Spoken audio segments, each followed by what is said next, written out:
Hello मेरे क्रांतिकारी बच्चों, कैसे हैं आप लोग। आज हम लोग लेकर आए हैं आइसोमेरिज्म की ट्रिक और कॉन्सेप्ट भी देखेंगे किस तरह से आइसोमेरिज्म के क्वेश्चंस को हम सॉल्व कर सकते हैं। आइए जरा समझते हैं। सबसे पहले आइसोमेरिज्म किससे कहते हैं। तो आइसोमेरिज्म कहते हैं ऐसे कंपाउंड्स जिनका मॉलिक्यूलर फॉर्मूला सेम होता है। मान लीजिए C4H10 मॉलिक्यूलर फॉर्मूला सेम होगा, स्ट्रक्चर लेकिन अलग होता है। जिनका स्ट्रक्चर अलग होता है उनको हम बोल देते हैं इस तरह का। मान लीजिए दोनों कार्बन हमारे पास चार ही हैं लेकिन इनका स्ट्रक्चर अलग है, तो इनको हम आइसोमेरिज्म बोल देते हैं। तो आइसोमेरिज्म हमारे पास कितने तरीके के होते हैं देखते हैं। आइसोमेरिज्म हमारे पास सबसे पहला होता है स्ट्रक्चरल और दूसरा होता है स्टीरियो।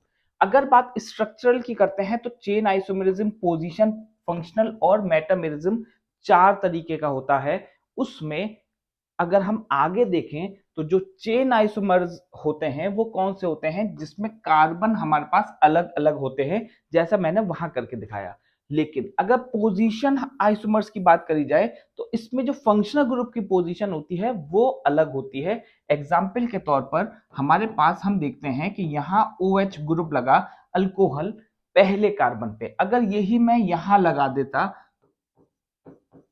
तो इसको बोलते पोजीशन आइसोमर्स। तीसरा आता है हमारे पास फंक्शनल आइसोमर्स।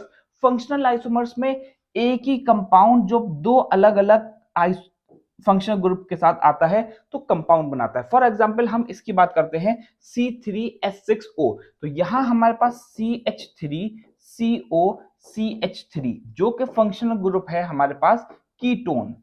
जरा देखिए कीटोन के पास हमारे पास कितने कार्बन और हाइड्रोजन होंगे। अगर इसी को मैं लिखना चाहूं CH3CH2COCHO तो ये कीटोन है, ये कीटोन है, ये एल्डिहाइड है। ऐसा फंक्शनल ग्रुप जिसका फॉर्मूला तो सेम होगा लेकिन फंक्शनल ग्रुप दोनों अलग अलग कंसिडर किए गए, इनको हम बोलते हैं फंक्शनल। मेटामेरिज्म में होता क्या है, जो अल्काइल ग्रुप होता है उसकी पोजीशनिंग अलग होती है। जरा देखते हैं इसका मतलब क्या होता है जल्दी से। तो ये होता है हमारे पास, मान लीजिए कि CH3O, C2H5। तो अगर हम टोटल कार्बन गिनेंगे इसके तो हमारे पास टोटल कार्बन आ गए 3, हाइड्रोजन आ गए हमारे पास 5 और ऑक्सीजन हो गए, ठीक है, ये हो गया हमारे पास 8। ठीक है, अच्छा अब हम इसी को चेंज करके C2H5O, CH3 भी लिख सकते थे।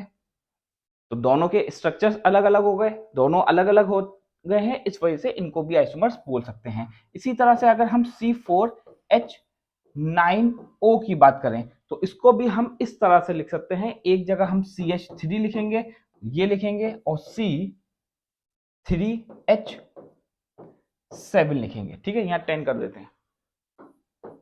तो ये हमारे पास फंक्शनल, ये कौन सा आइसोमर्स हो गया हमारे पास, ये हो गए मेटामेरिज्म, जिसमें अल्काइल ग्रुप की जो पोजीशनिंग होती है वो अलग अलग होती है। आइए देखते हैं ये क्वेश्चन जो कि नीट में आया है 2021 में। इसमें पूछा गया है कि इनमें से कौन सा मेटामेरिज्म शो करेगा। ऑप्शन आप लोगों को बताना है इसमें से कौन सा सही होगा। स्ट्रक्चर मैं आप लोगों को बता देता हूं कैसे करेंगे, जरा देखिए। CH3O, C3H। अब जरा देखिए यहाँ कितने एज बचे हमारे पास, 7 चले गए। तो ये हमारे पास हो गया। इसका मतलब ये स्ट्रक्चर बन रहा है कि नहीं बन रहा, आपको बताना है ये बनता है कि नहीं बनता।